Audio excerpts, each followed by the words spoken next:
Uma Bharati ma'am. Uma Bharati ma'am, are you there?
Uma Bharati ma'am.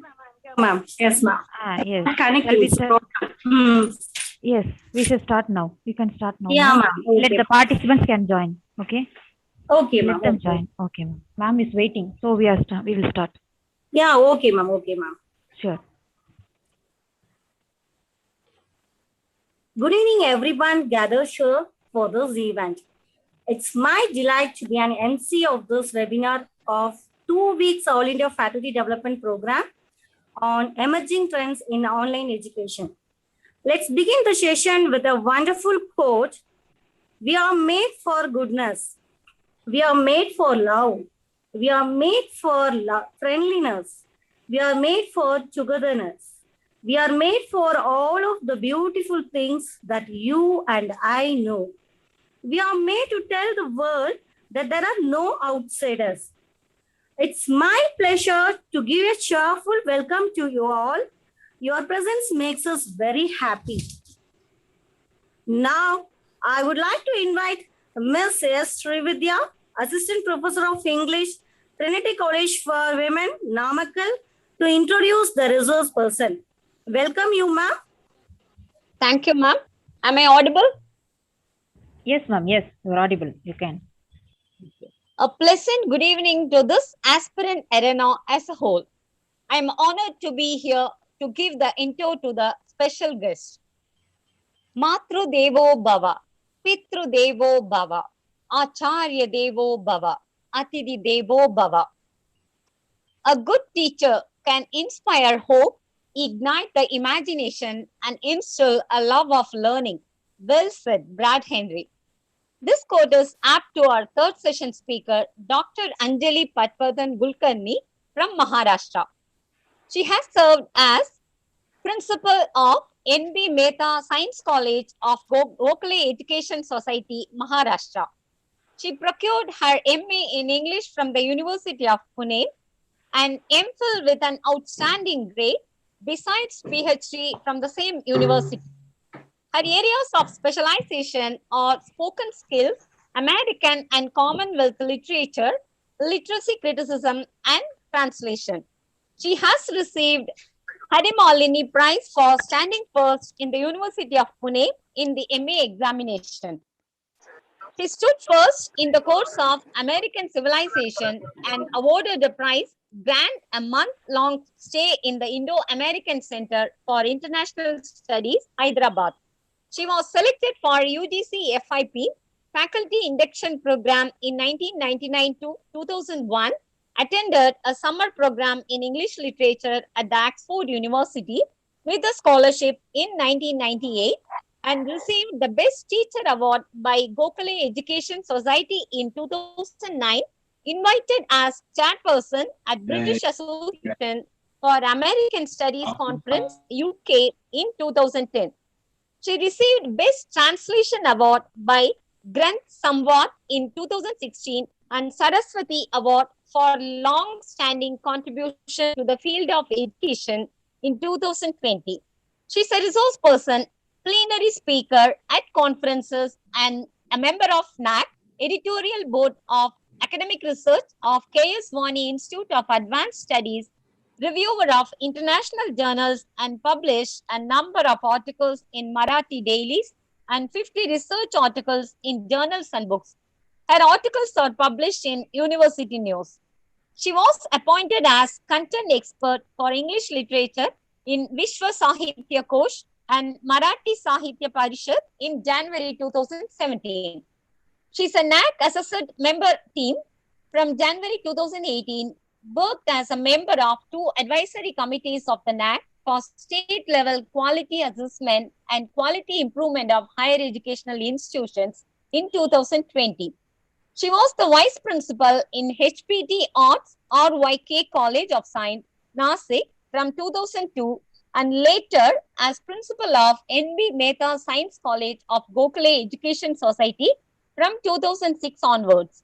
After her advent, the college has won the Best College Award in 2007, Best College Award in 2011, and Jagar Janivancha Prize in 2014 from the government of Maharashtra, and once again the Best College Award in 2019 from the Gokhale Education Society. No words to praise the eminent personality today. Her achievements are really breathtaking. We are all immensely happy to have you here, ma'am. We look forward eagerly for your session of academic expertise on e-content development. Hearty welcome to you, ma'am. Thank you very much.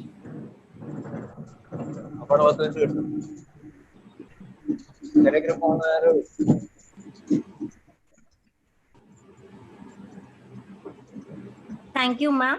Thank you. Successful people are not gifted. They just work hard, then succeed on purpose. I feel very proud to invite our resource person, Dr. Anjali Patwardhan Kulkarni from Maharashtra to deliver her keynote address. Welcome you, ma'am. Thank you, madam. Thank you very much. Thank you for inviting me for this FDP.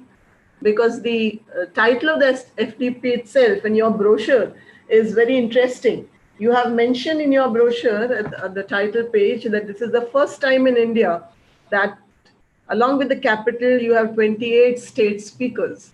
So I'm really honored to be one of the speakers, and I'm representing Maharashtra. Thank you very much for that elaborate introduction. But I think what I perform today is going to be going to prove what I am. So wish me good luck for the performance. I have had very little time for preparing the PPT because we just discussed yesterday, and today I'm sort of prepared for the presentation. Will you please allow me to share the screen? Yes, ma'am. Pleasure, ma'am. Sure, sure, ma'am.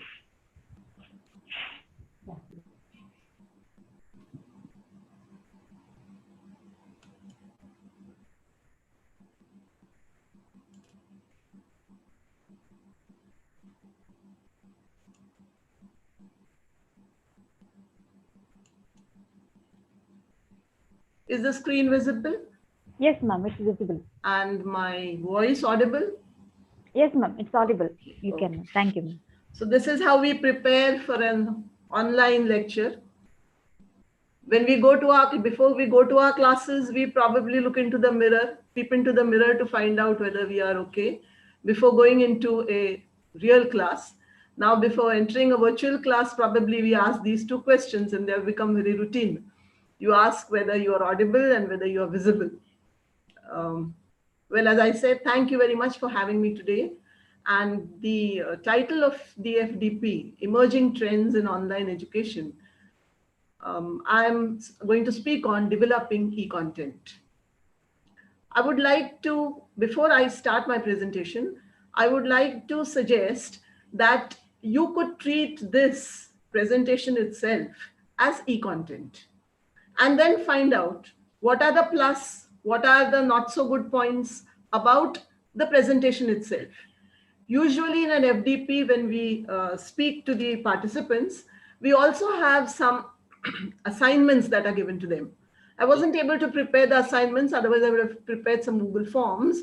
But then let us treat this presentation itself as a kind of assignment and then try and find out whether what I say is what I do.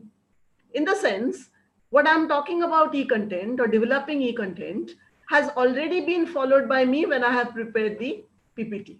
Not everything has been followed, as I said, because of paucity of time. But at the same time, let us find out whether it is equally sort of effective, like you speak in a real class. Just spare a moment to look at this visual.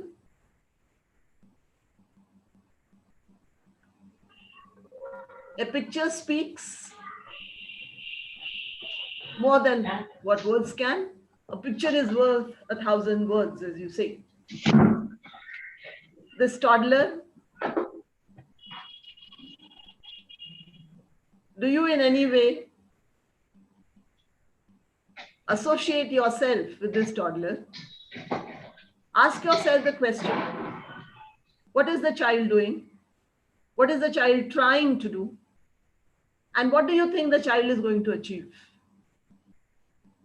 Probably he is gauging whether he would be able to climb the first step. And climbing the first step obviously is going to take him further. But he is unsure of himself, or she is unsure of herself. And then probably trying to find out whether the capacity of the child is equal to the challenges that the child is about to face. Aren't we all like this small child? In a sense, even if you grow up, the child remains. Because the child doesn't go anywhere. When you are out of your comfort zone, you probably are like this child. And for the last 1.5 years, from March last year, we have been facing a situation of discomfort. We have been facing a challenging situation which has prompted us, which has compelled us to try and find out new ways of delivering the subject contents to our students. In 1994, when NAC came up, and roughly in 2003, when the first cycles of NAC began, they did have this point included. Whether you have ICT in your, whether you incorporate ICT in your teaching learning. And then I'm sure, like what we did, we connived at it. We did not pay much attention to it. We have not, actually, it is now that we have realized how e-content and how the e-resources are going to help us to face this unprecedented situation. So with the help of this child in each one of us, the child who is trying to break away from the comfort zone of the class, comfort zone of the students in front of you, because usually when you are speaking in this manner, when you are speaking online, you are speaking to a screen that is glaring back at you. You want your students back in class, but probably you're not going to get them for the next 6 months at least, until all of them are vaccinated or whatever. Therefore, it is necessary to find out one or the other way of trying to overcome the problems that we are facing now. As I said, try to understand how the e-content, because this is e-content. What I am delivering right now is all e-content. So what is e-content basically? How is it prepared? What are the characteristics of e-content? What are the do's and don'ts? All those have been discussed in this, this presentation. Okay. Remember that if I have to go on explaining a joke, I'm a poor teller. A joke should be responded immediately. So the user interface, what we are using right now, is like a joke. If you have to explain it, it's not that good. And that is why I did not explain anything about this child, because if I allow this slide for even 1 full hour, I'm sure you will have so many interpretations of this slide. So each one to one's interpretation. Let us go ahead. Whenever you begin your e-content, whenever you begin preparing your e-content, you have to be sure about the objectives you want to fulfill. In fact, all our activities should begin with trying to spell out the objectives very carefully. My objective today is to define e-content and state its features. The second objective that I have kept before myself is describe the steps in the development of e-content for learning and create e-content for online teaching learning process using various multimedia tools. Frankly speaking, I am not very good at technical skills. I am a teacher of English. So developing e-content in the text form is easy for me. And then I will have to take the help of some expert who is an expert with multimedia tools, and then try and incorporate multimedia tools in my presentation.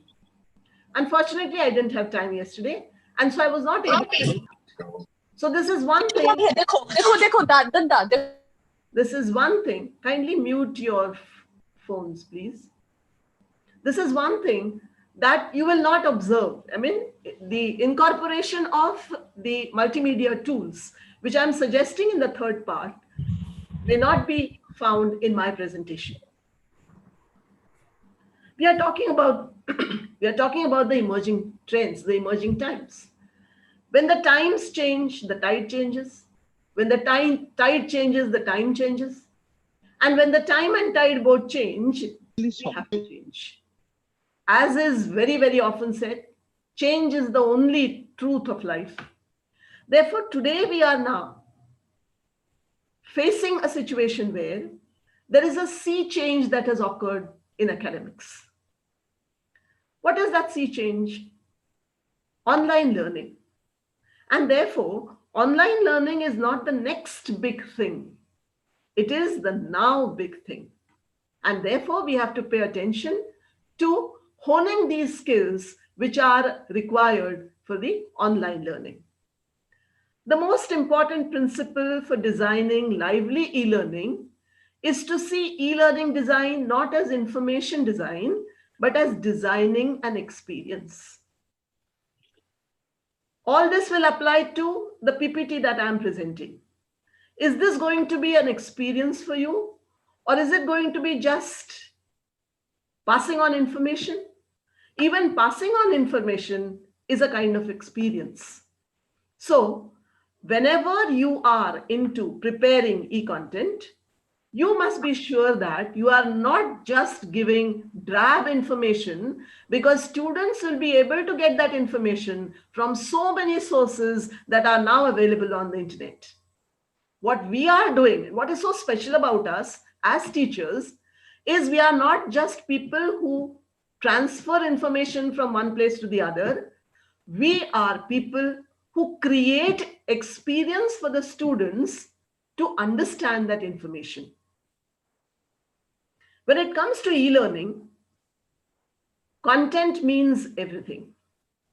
If e-learning content is not masterfully designed, all the rest will go down the drain. So you may be very good at your subject. When in class, you may be a very good teacher. But now with the present challenge, you have to be very good even at the e-skills that are required. You have to very carefully design the e-content that you are going to put forth for your students. Because unlike in the class, every minute becomes important here. In the class, you have some time for interaction. You can gauge the responses of your children. You know from their gestures, from their looks, from their feedback, whether it is a passive feedback or active feedback, you know what is happening within their minds. Now, with just a screen between you and them, it is difficult to gauge the influence that you have on your students, how much they learn, and what they do. We are just talking about teachers. I'm also interested in speaking to students and telling the students that it is time for them to change too. It is not just the teachers who have to change, it is the students also who have to change, because otherwise the teachers are teaching, are the students learning, is going to be a big question. The students have to change their expertise, they improve their expertise, develop skills, skills of note taking, which has become obsolete, skills of asking questions, the child in them, which has enough curiosity to find out what lies across the staircase. So that is necessary for students also to realize how they need to change, or what is the demand of an e-class. Teachers need to integrate technology seamlessly into the curriculum instead of viewing it as an add-on, an afterthought, or an event. Some years ago, when I was teaching English literature, and I was teaching Beloved by Toni Morrison, there was a film on Beloved. After speaking about the novel in the class, then we started viewing Beloved, the film. But that film was seen by the students as an add-on. It wasn't part of the syllabus. It wasn't part of the curriculum. Now when we teach students, now when the same situation arises, Beloved is going to become a part of the syllabus, a part of the text that the students are reading. That is the change. And therefore, it is very necessary for all of us to understand that the moment you think of e-content, You are not only thinking of those notes that you prepared for your classes in the normal situation, but those uh, points or those inputs which are going to create a virtual experience for those students. Think about what your learners need to do with that information after the course is finished and design around that. When you are developing e-content, ask yourself the question, how are my learners going to profit by this? How are my learners going to make use of this information or this e-content that I am passing on to the students? Is it going to help them in some way? If it is, incorporate that into your e-content. Otherwise, leave it. Why have these changes occurred? The changes had already, the changes were already coming. With globalization in roughly the last decade of the previous century, things had started changing a lot. Initially, when NAC came, and when we started discussing whether students are stakeholders or students are products of our, when we also went for ISO. And then there was a big debate about what are students? How do we define students? How do we label students? Are students our customers? Are students our products? Are students stakeholders? So where has this nomenclature come from? Where have these words come from? Our culture talks about our situation as guru and shishya. We have changed, and then we have now turned all that into some kind of a business.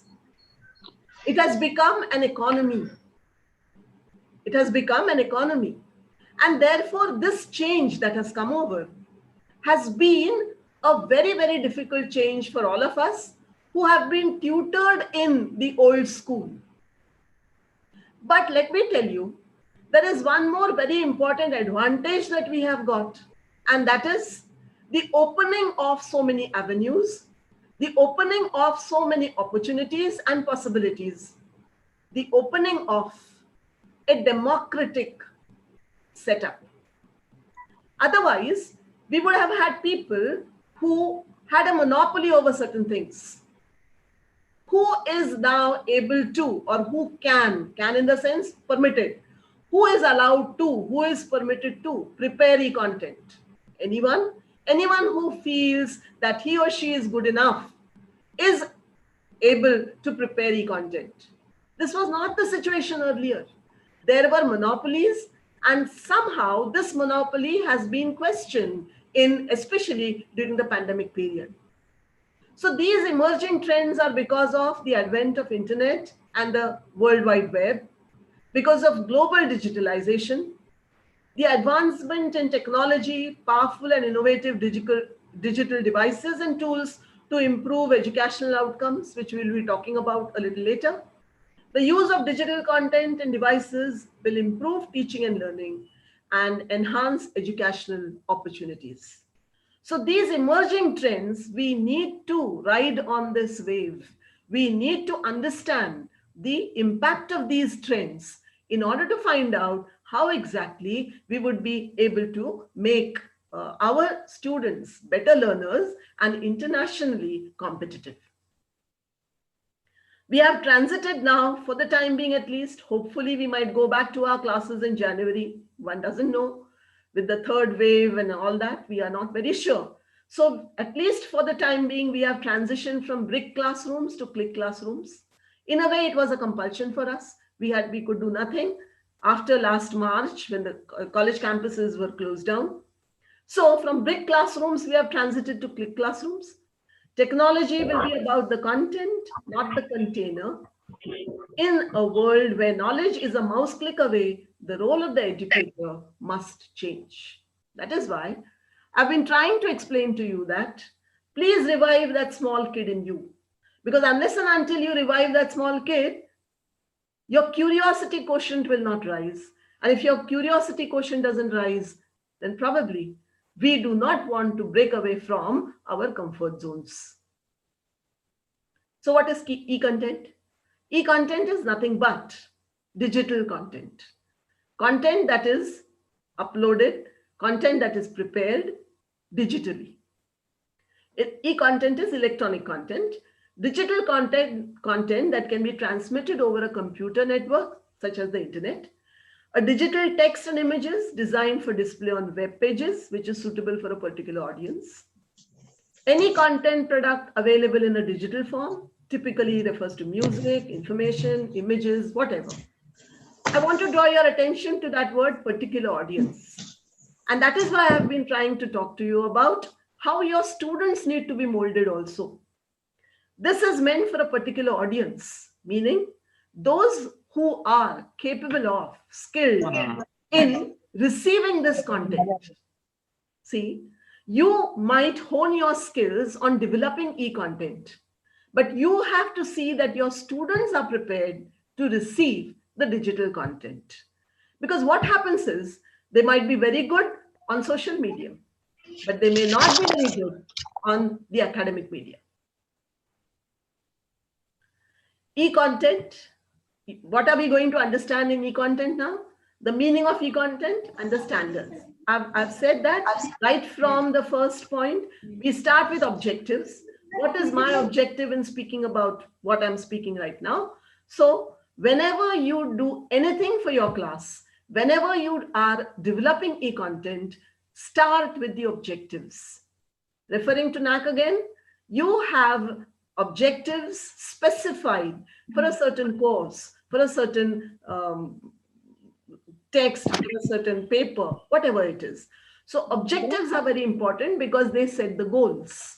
Unless you set the goal, you do not know to which direction you are moving or what you want to get as the end product. This again relates to outcome-based education, something that the new education policy is talking so highly about. So e-content, the meaning and its standards, learning objectives. E-content requires creativity both at information level as well as technology level. You had in the old school methodology, you had teachers who probably did not have, I am aware of so many teachers who probably did not have a very good command over their communication skills, but were excellent in the subject delivery or the subject knowledge. And when students mature, after a certain point of time, the students learn to ignore the deficiencies that the teacher has if the teacher is good enough in delivering the content. That is not going to happen in the e-content. In e-content, just as information level is important, the technology you use for preparing that e-content also becomes very important. Designing and development of digital resources for teaching and learning.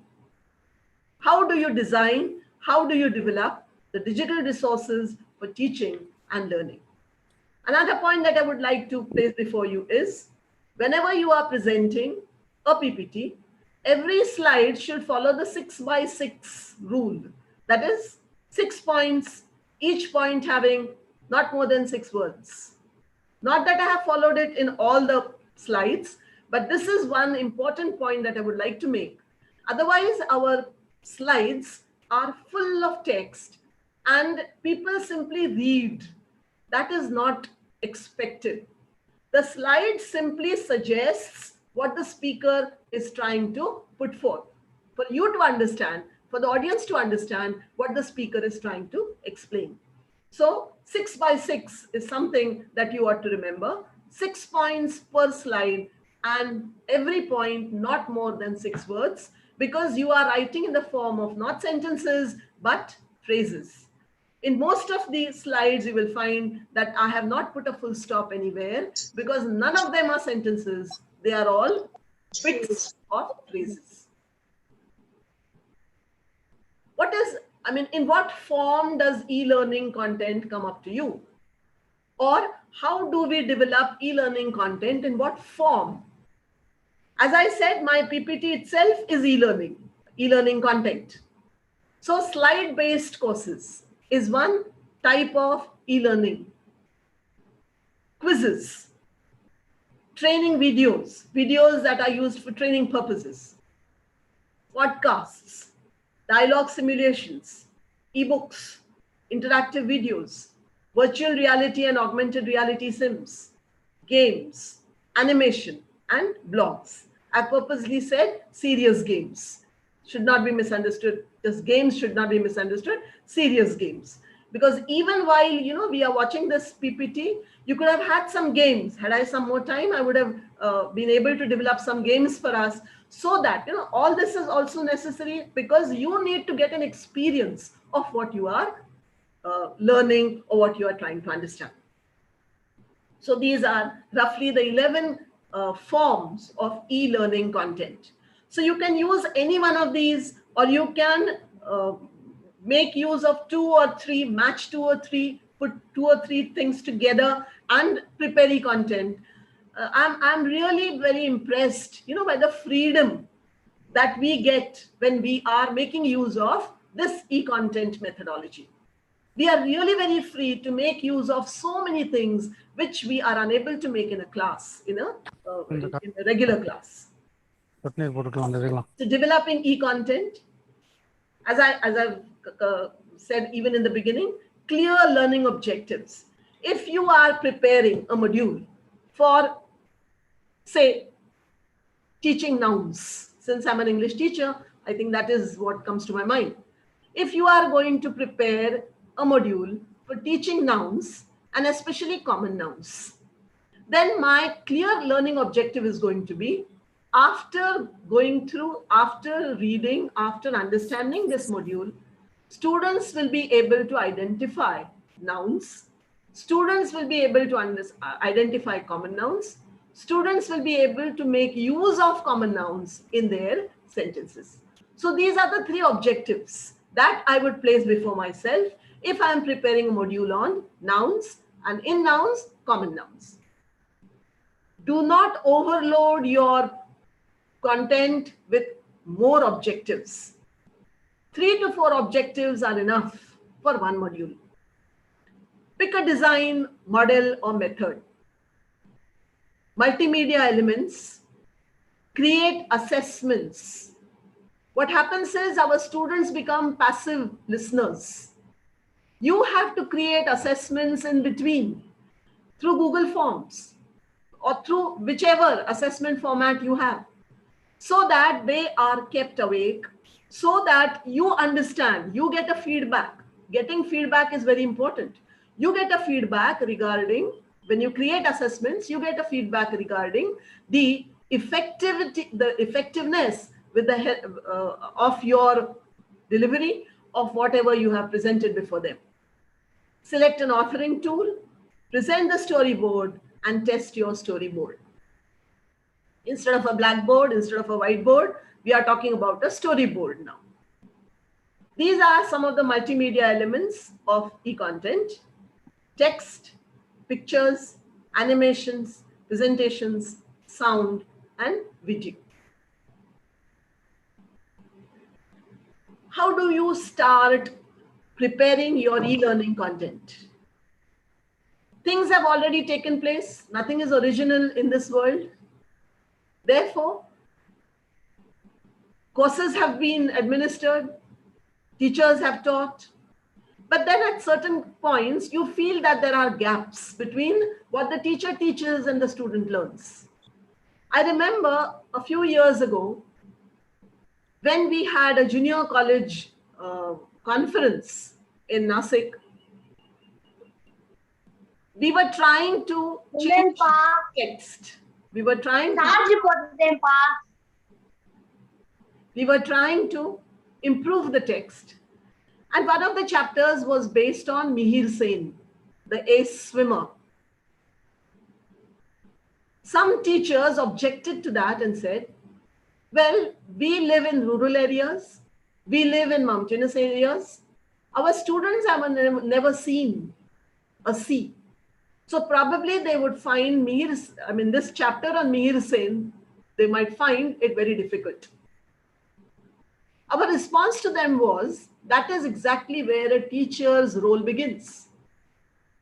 You have to find the gaps between what your students understand and what is necessary for them to understand.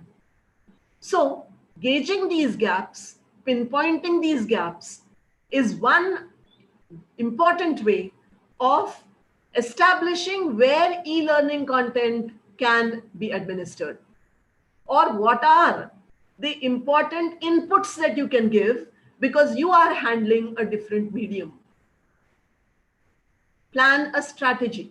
And even earlier I said that without objectives, without finalizing our goals, without finalizing a plan, we will not be able to go ahead. So our strategy has to be planned. And the three important things that I would like you to notice are, you have to decide, your syllabuses help you to do that in fact. You have to decide what learners must know, what learners should know, and what learners could know. With the help of these three, you would be able to decide the exact e-learning content in your slide. What learners must know is compulsory. You will have to incorporate that in your slides or in your e-content. What learners should know. You have a batch of good students. So this is average, good, and excellent. You have a batch of very good students. They should know certain things more than what is compulsorily known. So what learners must know, what learners should know, and what learners could know. I remember in the 12th standard in Maharashtra, in the English text, there was this poem, The Castle, by Edwin Muir. And Edwin Muir was also the biographer of Kafka. So it was inevitable for anyone who had read Kafka to find out whether Castle and Kafka's own experiences or Kafka's novels had any connection. But if you ask me, 12th standard students, do they need to know all this? Should they know all this? Or is it a must that they know?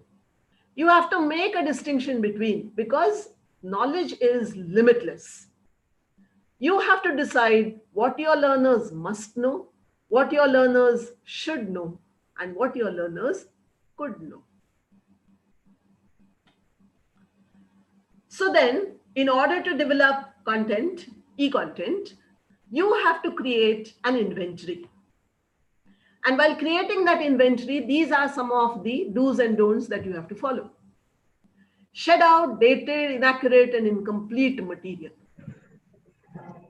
You are the best judge, and you will have to find out whether the material that is being incorporated in the e-content is outdated, obsolete, inaccurate, or incomplete. You have to make changes. You have to either shed out, give up, throw away whatever is outdated, whatever is inaccurate, and whatever is incomplete. Feedback is an extremely important tool. Feedback on how existing content was used previously and how it performed. We have been teaching Daffodils by William Wordsworth for ages and ages.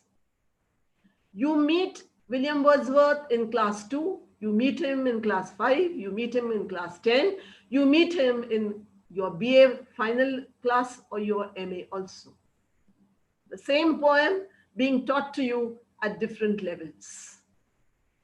If I start teaching my MA student Daffodils, with the help of the content that is developed for a standard 2 student, would my students gain anything? You have to decide whether the content that has already been delivered to them previously, how did that perform? Was it useful? Was it less useful? Was it useless? So the feedback is important. And if you remember, all of you are college teachers, and I'm sure you must be, very active in the NAC processes. The NAC continues to ask you about feedback. And since we are a bit lackadaisical about feedbacks, they have started the student survey to get a feedback from our students regarding our institutions. How often do we ask our students for their very honest feedback? Problems that may make the current program perform suboptimally. For example, I'm speaking right now and all of you are listening to me. But suppose you have in between people speaking and then you can overhear them. You have to wait a moment and then start again. Doesn't this affect the quality of the program? And you perform suboptimally. You don't give your optimum performance. If your college is situated somewhere near the road front, that is a very important kind of asset for any property. It's road front. But if a college is situated in the road front and the vehicular traffic, the honking disturbs your classes, can you perform optimally? In a similar situation, you are facing a certain kind of disturbance, even in e-classes. So problems that may make the current program perform suboptimally have to be identified and some solution sought for them. Anything else that may be missing from the content? Probably the content was prepared 10 years back. 10 years down the line, there are a lot of changes that have taken place. And therefore, you have to add to that content because that content is missing. These are the stages or the phases of e-content development. There are 6 phases. The first is analysis. The second is design. The third is development. The fourth is testing. The fifth is implementation. And the sixth is evaluation. We'll go step by step. The analysis phase. Identify areas for developing e-content. This is what you do when you are analyzing the situation. You have decided to prepare e-content. What is your first step? What is your first stage? The analysis phase. You are trying to gauge, you are trying to find out the areas in which you are comfortable for developing e-content. The areas that will be useful for developing e-content. Identify areas for developing e-content. Views of subject experts, identify required knowledge, ideas, etc. After you have identified the areas for developing e-content, then you will have to ask for certain opinions or certain feedback. From who? From people who are experts in the subject. They will be able to tell you whether that content is necessary, whether you can concentrate on developing e-content on that topic. Usually what we do is we take up the syllabus that is prescribed by our university and take up the modules that they have given and try and develop e-content on those modules. That is also fine. But then there are other ways also, other areas also where you are developing e-content. Like this PPT that I prepared was not part of my syllabus. I prepared it because I wanted to talk to you. I usually don't lose out on opportunities where I get to talk to young teachers. Teachers who are doing FDP are young teachers. And therefore, this opportunity was not part of my syllabus. So I'm doing something out of the syllabi. And therefore, e-content is possible in so many other ways. It's not restricted to the syllabuses. Know the audience, their skill, requirement of target audiences. Yesterday, when I was asked to speak today, the third message that I sent to Poornima madam was that how many participants in the group? Right. And who are the participants? Obviously, I was aiming at an audience.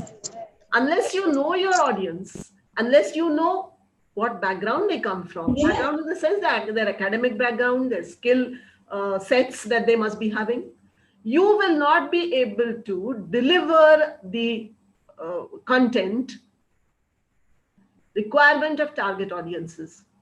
Decide objectives, decide goals. I think every second slide I'm talking about objectives and goals. Budget of the e-content again is an important part, because the more of multimedia you are adding to all this, your budget is going to increase, but it is also going to become more and more interesting. So do you need it? That is the first. Your need analysis is very important.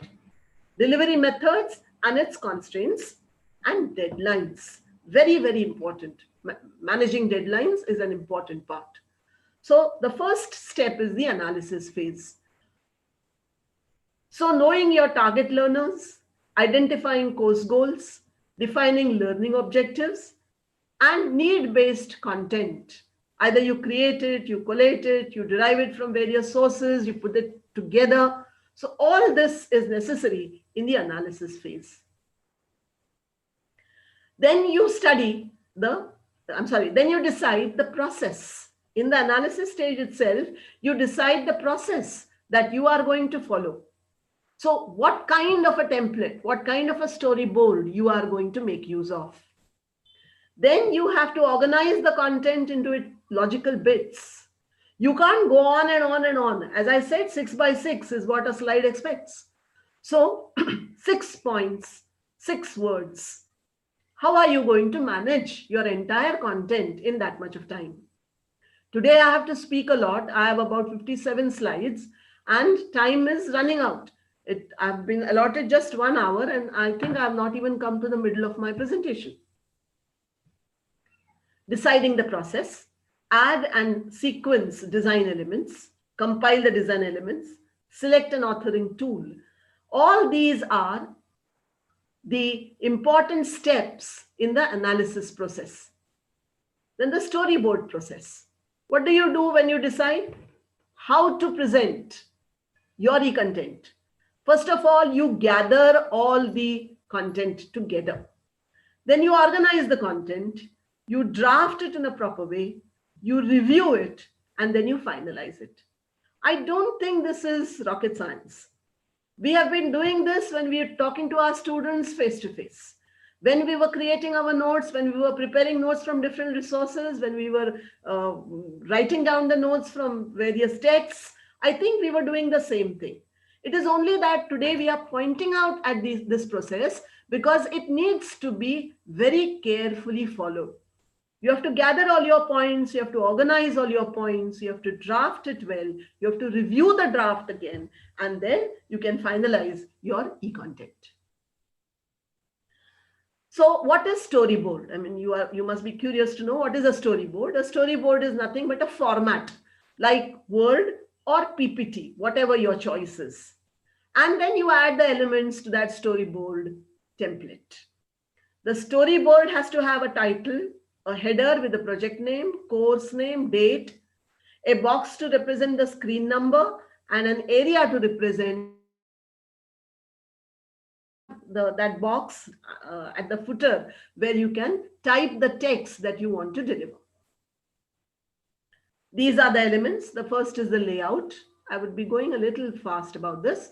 The layout, the screen layout should portray the courseware to be developed, and the storyboard should include the title and version of the header, the page number, the category or illustrations, voiceover script, text script, descriptions of media objects, etc. The audio content, the instructions for navigation, then multimedia details like visuals, graphics, icons, characters, speech bubbles. All these are visual media, multimedia details. Any other special instruction related to interactivity.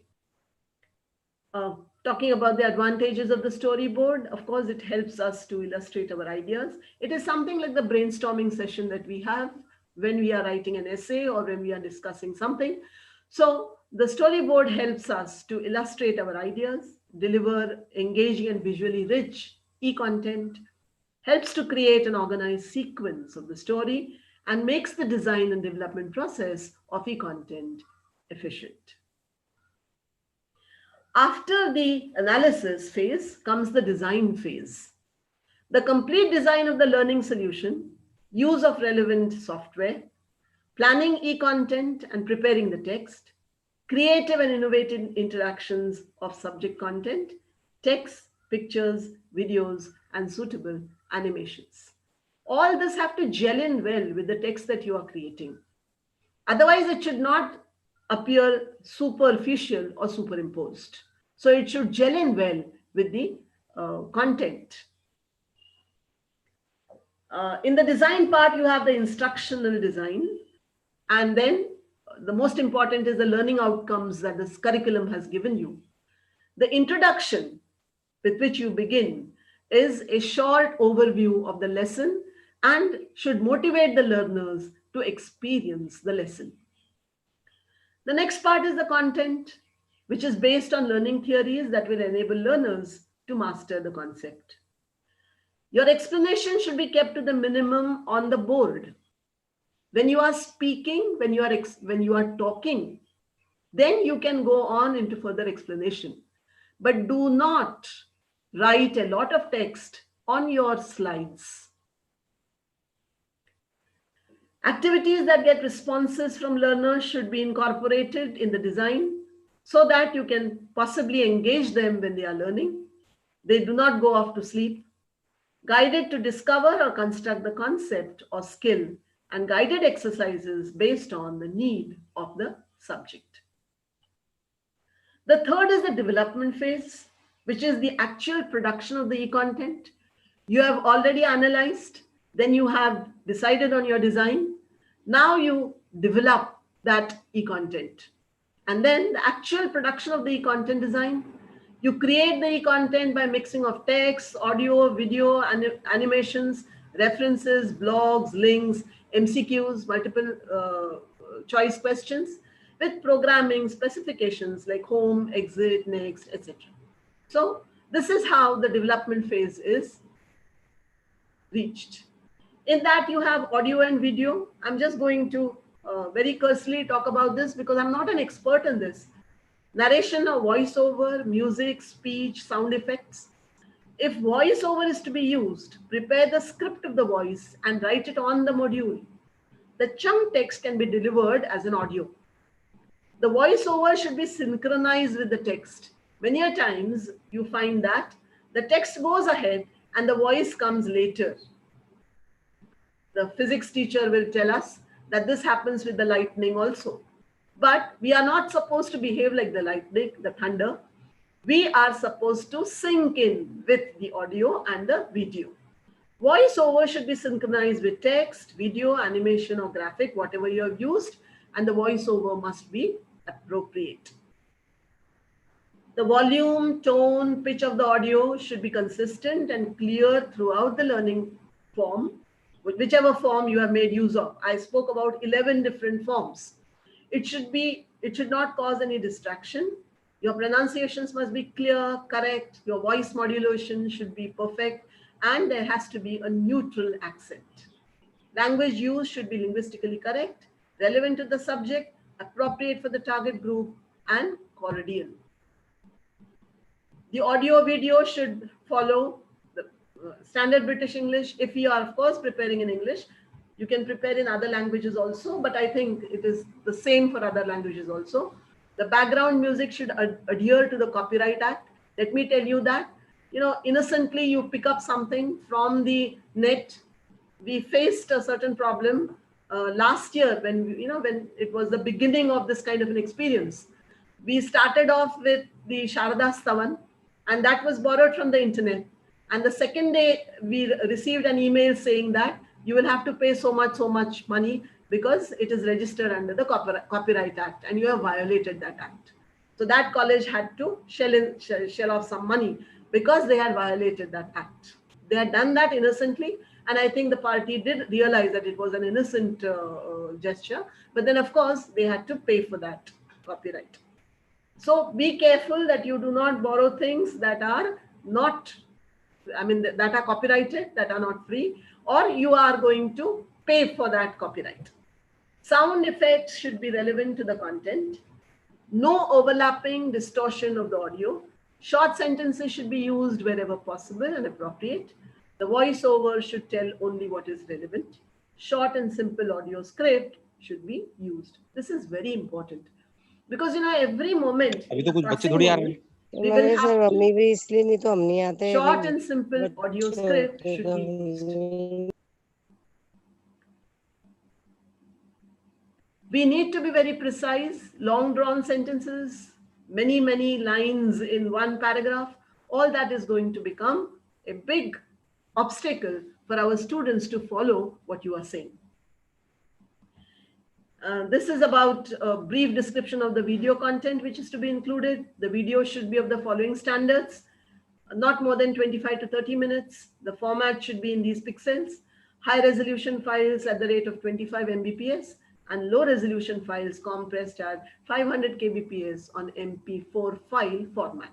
Now, these are certain nitty-gritties, these are certain technicalities which probably I as an academician may not be very good at. So I will need someone to help me in defining the kind of audio video content that I'm going to incorporate. Please make sure that you too, if you are not aware of all this, either be aware, learn about it, or take the help of someone who is an expert in this area. Then there are 2D, 3D graphic images that you make use of. The content writer is not in a, possibly is not in a situation to draw the images that the content writer wants, but the content writer can explain, can describe, can draw a rough image. And from that, you know, the person who draws the images for you would be able to visualize what you want and create that kind of an image. Graphics should be logical, not contradictory to the real life situations.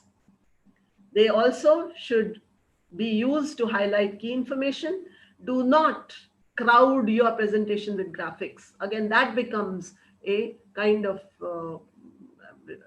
students may not be able to follow whatever you are trying to explain to them, because they become unnecessary then, or they might pay more attention to the graphics rather than whatever you want to explain to them. Bias or stereotypes in graphics or animations. This is a very important condition. And please be very careful when you are making use of figures, use of stereotypes, especially showing a woman working in the kitchen or a man going to an office. No, it is a big no. Gender, ethnicity, religion, try and avoid, unless it is necessary for your PPT, unless it is necessary for your content, please avoid all these stereotypes. About diagrams and graphics, straight, neat, the choice of thickness should be suitable to the graphic and it should be visible, easily visible to the viewer. Labeling of diagrams, format of images, graphics, the number of illustrations that you are giving, the figures, graphics, maps, tables. Look at the amount of choice you have for rendering whatever information you want to pass on to your students, or when you are preparing this kind of content, e-content, look at the liberty that we have, look at the freedom that we get. So if you are unable to, you know, put forth your point in a certain picture, you can put forth that point in a certain figure, or you can give illustrations, or you can make use of maps, tables.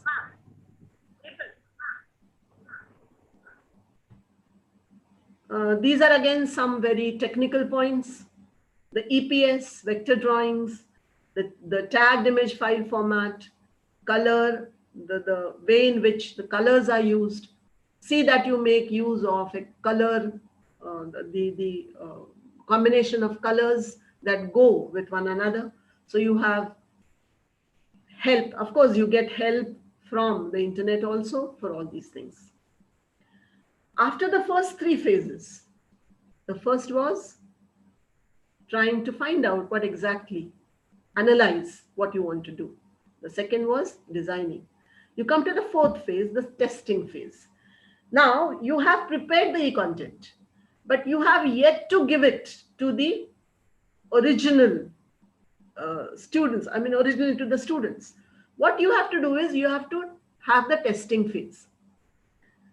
Administer the e-content in the actual educational field for a sample audience. I'm tempted to draw an analogy from the kitchen. The moment you prepare a dish, the analogy will fit in completely.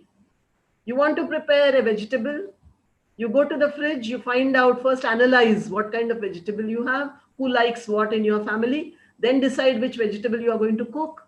Then you get in all the ingredients, you start the cooking. What is your objective? You want to satisfy the need of your family. And then now you have prepared the dish. Now what happens? Are you sure that the dish is well prepared? No, you have your young daughter or someone around. You just give them a spoonful and say, come on, tell me, taste and tell me whether the salt is okay, the sugar is okay, so on and so forth. So that is the testing phase. You wait for someone to respond, to give you some kind of a feedback on the e-content that you have produced. So you administer it to the sample audience, then you edit, proofread spelling mistakes, content errors, clarity of pictures, relevant videos, appropriate audios, timing of animations, and hyperlinks. All this has to be done in the testing phase. Then you have the implementation phase. You actually give your e-content to the target audience. Then directions regarding how to install and how to use it, feedback about their difficulties when they have used it, and then you check the product for accuracy and quality maintenance. This is at the implementation phase. At the sixth phase, the final phase, the evaluation phase, nothing should go without a feedback. Whatever you do requires a feedback. And the moment you get a feedback, that is your next step for improvement. Feedback on the e-content and its effectiveness, feedback from both learners and instructors. Based on the suggestions, reviews, the e-content is redesigned, revised for effective delivery of e-content. So it is not like the notes, your professors had notes 40 years ago and they continued teaching from the same notebook for 40 years. You can't do that with e-content because every day, every moment, things are changing, things are being improved, things are being added into, and therefore you have to keep on getting feedback and improving your e-content. One example that you could quote is of the MOOCs. The Swayam has referred to the MOOCs, first introduced in 2008, now has become popular in 2021.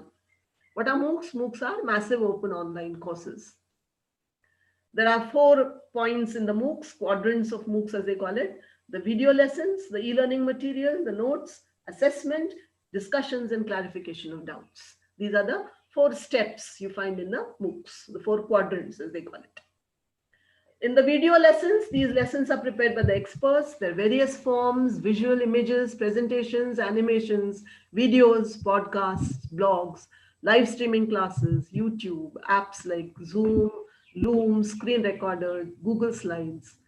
As I've been repeatedly saying, we have such a lot of liberty to use whatever is so useful to us. The e-learning content in the MOOCs, e-learning material, notes, PPTs, digital text and images, flexibility of time, place, choice. As I said, I really wonder at the younger generation who have been able to make use of these assets. When I was completing my PhD, I needed a text on one-act plays, a reference book on one-act plays. After a lot of search, I found that one copy of that book was placed in the Kolhapur University Library. I had to go up to Kolhapur to get that book, stay there for a week to complete reading of that book because they were not going to issue the book out of the library. Look at the immense freedom we have got today. And we have to make the best use of this freedom that we have been given because of technology. The use of technology depends upon the person using it. It's neither good nor bad. And therefore, if we sort of aim at becoming effective teachers, we need to hone these skills also so that even if we come back to our usual classes, even if we come back to our regular classes, we can then go ahead with blended classroom ideas. Assessment again is an important part. In MOOCs, we are yet with MOOCs, formative and summative kind of assessment, MCQs, online presentation and seminars, quiz, group discussions, projects, feedback. Look at the amount of variety you have even at the assessment level. Feedback, reporting, Google Forms. Discussions and clarifications comes at the end, exchange of ideas between the teacher and the taught, clarifying doubts, discussions, review methods, suggestions, and feedback. So this is how, the MOOCs work, and this is how we would be able to prepare e-content if we decide to. The characteristics of good e-content: visually appealing, it connects to the audience, interactive, clear learning objectives, focused and simplified content, uses time and space properly, and customer satisfaction. We have never ever, in our regular classes, we have never ever thought about student satisfaction. It is not exactly a new idea. We are satisfied when our students are satisfied. When our students are dissatisfied, we do feel the pinch. But then now we have to be very careful about customer satisfaction. We are not talking only about student satisfaction. Student turns out to be our customer now. How can you and I be contented? I'm using a pun. Content is satisfaction. As teachers, delivering a good lecture has always made us contented, feel satisfied, feel happy. How now can we be contented? One option is to write blogs. Teachers can start writing blogs. So what is a blog? A blog, which is a shortened version of the word weblog, is an online journal or informational website which displays information about, in a reverse chronological order. So it is a platform where a writer or a group of writers share their views or on an individual subject. The first blog was written in 1994. Today you have n number of bloggers on the internet, creating a community around a common topic. That is what a blog does. Who is a blogger? A blogger is someone who runs and controls a blog. He or she shares his or her opinion and knowledge on different topics for a target audience.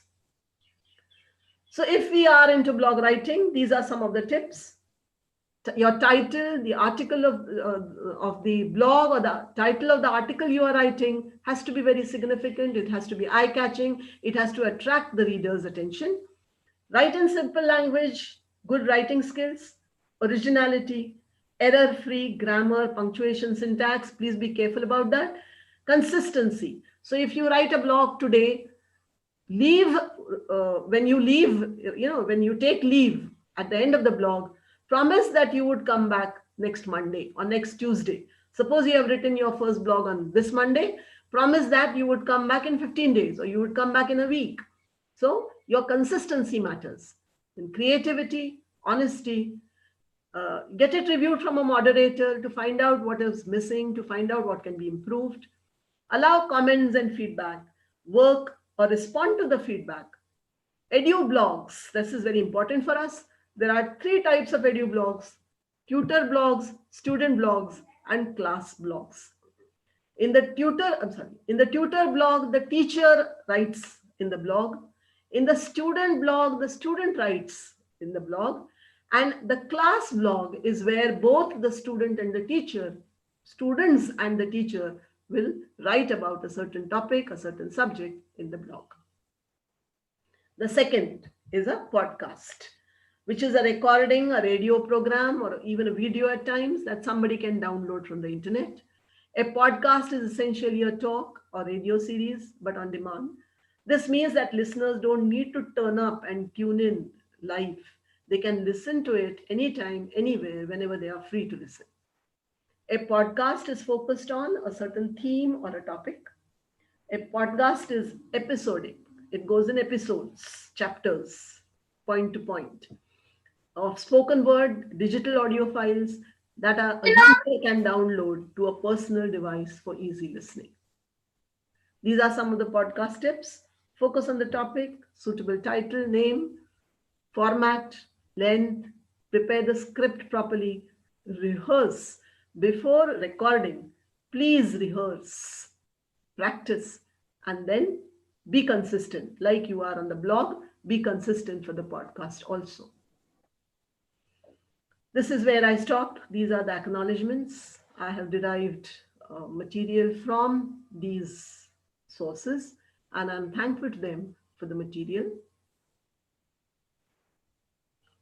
This is where we are leading now towards a blended learning.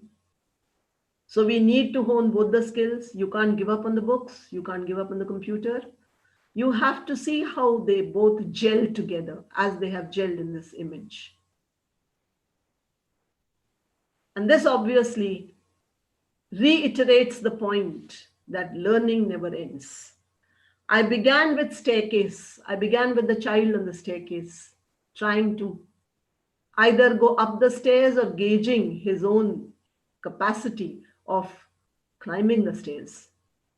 Lifelong learning never ends. Thank you very much. Thank you. Ma'am, thank you, ma'am. Thank you so much. I am still struggling to find the right words to properly describe how fantastic your presentation was. Thank you. Really, thank you so much for delivering to us such a remarkably outstanding presentation, ma'am. Thank you so much. Thank you very much. Did I overdo the time that was allotted to me? Yeah, no problem, ma'am. No problem. No 10 more issue. minutes. Even we forget the time. We entered into the session. Thank you so much, ma'am. Okay, thank you. And now the forum is open to the participants. If you have any queries, you can ask, ma'am. Hello, am I audible? Yes. Ma'am, thank you very much for making such a fabulous talk on e-content development. I do think that we have been thrown in a very competitive zone wherein we need to upskill ourselves with all these digital skills and be ready for activities. True. I have a simple question. In fact, I, as Poornima Madam rightly mentioned that, I felt even I am so overwhelmed and speechless while talking about your presentation. At least displayed how passionately you are involved in teaching learning process. I just wanted to, because this is a layman's question. I just wanted to know out of curiosity. Maybe you have touched upon most of these aspects during your panoramic presentation. I just would like to know what practical methods or techniques could be taken to improve interactivity level in online session, because it's very difficult sometimes to keep our participants or students engaged during a session is quite a difficult task. So what could be done to that keep them involved in the process of learning or keep them hooked for a long time? Yes, yes. Now, there are certain very practical difficulties that all of us are facing, in the sense that you have a large number of students in your classroom, right? I mean, what is the number of students that you usually have in a classroom? Normally, we have 55 students in a class. 55 students in a class. Yeah. Now, if you continuously ask them for feedbacks, that would help you to keep in touch with them. Our major problem, leave aside the problems, because see, where I'm situated right now is a very, a remote area. It's a tribal place. And yesterday when Poornima Madam was trying to contact me, actually day before yesterday, there was someone who wrote a message on our English teachers group saying that that person was trying to get in touch with me, but I was out of coverage area. My phone was out of coverage area. So then when I read that message, I called that person on WhatsApp calling. And then he said that this was a situation and this is what they want me to do. What I was trying, by this I'm trying to explain to you that the infrastructure problem, is a very, very important challenge that we face. That is the first thing. Getting across to your students itself has become a big challenge. If they were not present in your classrooms, you could get them from their homes and bring them to the class. That you could do. But in this pandemic situation, you are going to face this problem where students are not accessible at all. So Yes. then we cannot do anything much about those students. That is why I again pointed out to you that you have to teach your students to change also. It is Yes. not just that the teachers need to change. The teachers have to change, of course. The teacher's point of view has to change. But then the students have to be made aware of the fact that it is their responsibility to learn. Yes. Very good. the Yeah, ma'am. moment the moment they realize that it is their responsibility to learn, your problem would be at least reduced. It will not go away completely, it will be reduced. And then as you go through your lectures, when you are talking to them, maybe you can just ask them, one of them you can call them if you know them personally. The problem now is last year those students who were admitted in the first year, I got to see them during the admission because we decided, we went ahead with the admission procedure on campus this time. So I made it a point to put them in the class and to talk to them and tell them that this is what our college stands for and this is the kind of discipline we expect from you and so on and so forth. Now, if you just don't get to meet them, how are you going to, I mean, all those kind of you know, duties that are entrusted on the Yes. teacher, that the teacher has to do this, has to be a mentor, has to be doing a lot of hand holding, all that becomes a little bit difficult. But then what happens is if you get in touch with your students, so you have WhatsApp groups, right? That is the Yeah, ma'am. normal way in which you prepare a group and then you pass on messages. So you have WhatsApp groups. Just try and find out whether, if you find that a student is recalcitrant and the student is not responding, just make a call to that person and find out what the problem is. You would be shocked to find out that maybe the student is going through some trauma, maybe a health Yes. trauma, maybe I mean, I just otherwise, in normal circumstances, I would have criticized students, but today I won't do that because I have seen my students suffering, Yes. losing their parents, and then all this becomes immaterial when you face such reality. All that I'm talking about just about 40 minutes ago, whatever I was talking becomes immaterial in the face of all such casualties. Therefore, what I would like to suggest is try to, as far as possible, try to connect with them personally, if it is possible for you. When you are taking up your lectures, try to interact with them, ask them to unmute themselves, ask them to appear on the screen, and then talk to them straight away. If you know that they are in groups, if you know that then you can have smaller groups and then talk to them. In my college, I have prepared small katta groups. We used to do that even in the earlier situation. So we Very used good. to have small groups and they would come and discuss. We would give them topics, or they would they would suggest those topics to us, saying that we want to speak on this, so on and so forth. But then we have retained that katta, but now we have reduced the number to about 15 per katta. And then are each of the teachers are given that the responsibility of each katta, and then they come back with their response. The students talk to them, the students even talk to them about their family matters and whatever. So we have gone, many of my teachers have gone beyond the role of just delivering content, delivering the syllabuses. They have now actually become mentors. I mean, what exactly NAC was trying to do to us, Yes. probably we are now following what they would really want us to do. So from that point of view, I feel that you have to devise imaginative, out of the box kind of alternatives to reach your student. That teacher who knows the name of the student.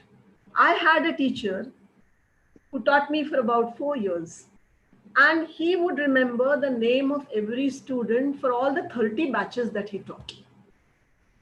Great. Elephant's memory, as they call it. Ah, He could name them and he could tell them which batch, which year's batch they belong to. great. Now, if we are, the moment you are able to call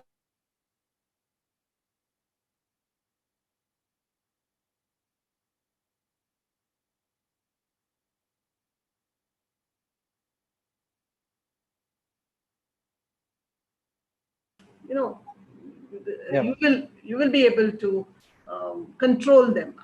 Control may be a wrong word that I'm using, but then that is how you would be able to mold them the way you want to. In my prospectus this year, I have added a page telling them that these are the netiquettes that they will have to follow when they are in e-classes. Very good. Yeah. You have to go on thinking. As I said, it's a lifelong learning. The pandemic has taught us really, some of the skills that you never even imagined. Yes. We have become more humane. We have become more understanding. Yes, very true. I don't know whether I answered your question, but yeah, of course, ma'am. That you that very well responded to this particular question. I think we need to be accountable for our own work and make other people accountable. Thank you. And you need to tell your students that, look, now is the time when you are going to sit up and do something that you have not done so far. So far, and again, you might call me an old timer, but then these students are fed on pre-digested food. You feed them on Ferex and such baby food. So they right from their birth or right from the time that they start consuming this pre-digested food, they have got content pre-digested. So then there are guides in the market, and hardly can anyone of you say that your student knows the art of note taking when a lecture is going on? Very few, ma'am. So if you have at least a few, you are very fortunate. They are highly dependent on bazaar guides. Yes. And I do remember we used to take running notes during our lectures. Yes. And we had a great professor, Professor Kimbone. He would say that. Yes. He would say that I don't repeat. So try to that match up with me. Kimbone taught us when I was doing my MPhil. Yeah, ma'am. I feel privileged rather to be his student. That I have that badge of honor being a student of Professor Kimbone. Very true. Yeah. Thank you, ma'am. Thanks a lot. He was a master of literary criticism. Yeah, ma'am. Thank you, ma'am. Thank you very much, ma'am. Adding your expertise. You gave us a good purview of quality e-content covering all the core areas from the target learners to objectives and analysis to the process and output therein. And at the same time, you proved yourself to be a dedicated teacher. I do hope that all the participants today must have been motivated to become techno teachers and techno learners as well. Thanks a lot, ma'am. Thank you. Thank you for having me. Thank you very much for the opportunity. Thank you very much, ma'am, for spending your valuable time and sharing your knowledge to us. We remain grateful for your presence in spite of your busy schedule. Thank you, ma'am. Now we conclude the session with a vote of thanks. Gratitude makes sense of our past, brings peace for today, and creates a vision for tomorrow. It's my great pleasure to thank our chief guest, Dr. Anjali Padvardhan Kulkarni from Maharashtra for delivering her wonderful presentation on e-learning content development. Thank you very much, ma'am. I would like to express my gratitude to our chairman, sir, secretary, sir, respected principal, academic director for supporting us in all our activities. Next, I extend my thanks to Ms. S. Srividya, assistant professor of English, for providing chief guest introduction. And I would like to thank convener Ms. S. Poornima, assistant professor of English, Trinity College for Women, Namakkal, for organizing this webinar. Finally, I thank all the participants for showing their interest in this program. Once again, thank you very much to all. Thank you. Thank you. Shall I leave? Yes, ma'am. Thank you so much, ma'am. Thank you for your presence. We shall wind up now, ma'am.